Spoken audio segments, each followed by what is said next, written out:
গোপালগঞ্জে বিজয়া দশমীতে ঐতিহ্যবাহী নৌকাবাইজ। গোপালগঞ্জ প্রতিনিধি মাসুদ পারভেজের তথ্যচিত্রে বিস্তারিত।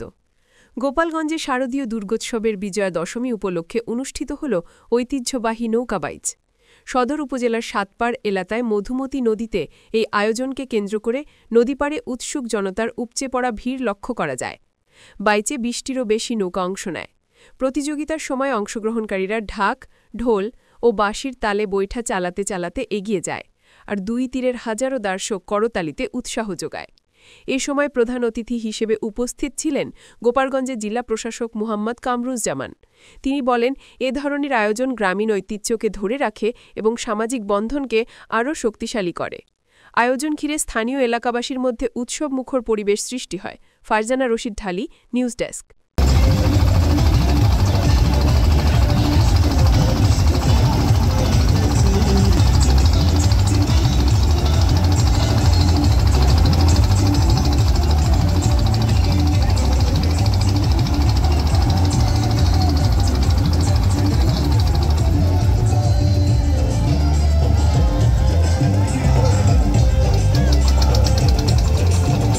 হৃদয়ের কসবা টিভির সাথে থাকুন। কেটিভিকে লাইক, শেয়ার, কমেন্ট করুন।